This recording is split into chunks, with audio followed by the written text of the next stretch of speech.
Praise the Lord. Have a blessed day. God bless you.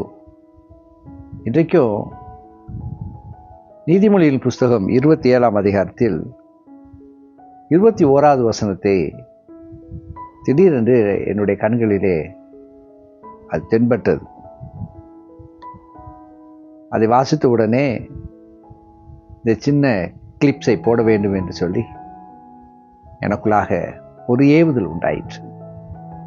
அந்த வசனத்தை உங்களுக்காக வாசிக்கிறேன். நீதிமொழிகள் 27:21. வெள்ளிக்கு குகையும் பொன்னுக்கு புடமும் சோதனை, மனுஷனுக்கு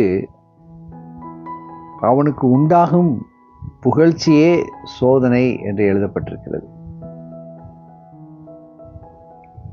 சாலமோன் ஞானி எவ்வளவு அழகா எழுதியிருக்கிறார் பாருங்க.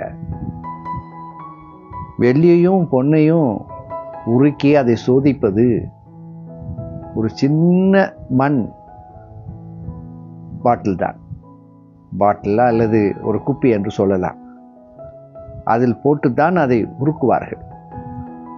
அதுக்குரிய டெம்பரேச்சர் வரும் வரைக்கும், அதில் இருக்கிற களிம்புகள் எல்லாம் போகிற வரைக்கும் அதை சோதிப்பார்கள்.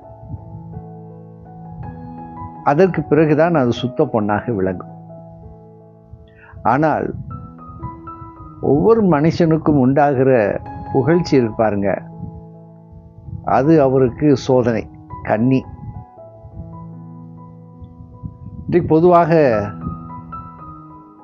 மனிதர்கள் தங்களை புகழ வேண்டும் என்று சொல்லிதான் எதிர்பார்ப்பார்கள். யாரிடத்திலும் அவருடைய குறையை குறித்து சொன்னால்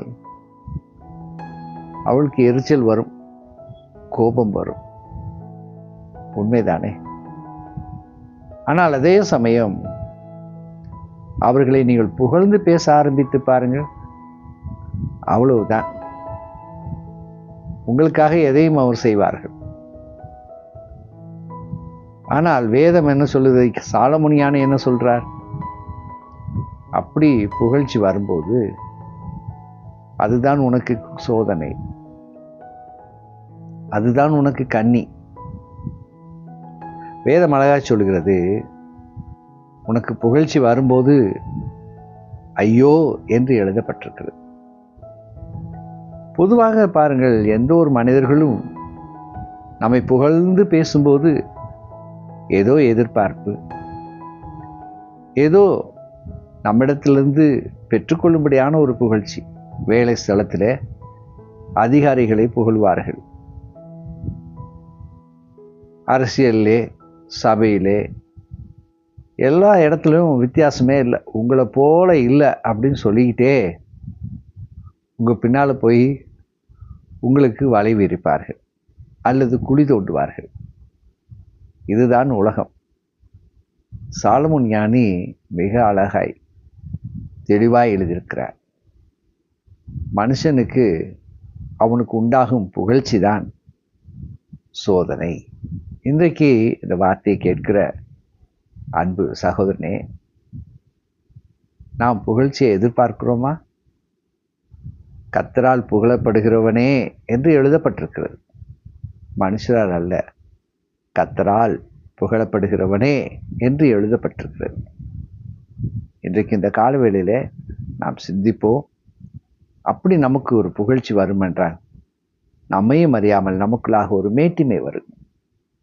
மேட்டுமையோடு ஒரு பெருமை நமக்குள்ளாய் வந்து குடிகொள்ளும். பெருமை உள்ளவர்களுக்கு தேவன் எதிர்த்து நிற்கிறார். எப்பொழுது பெருமை வரும்?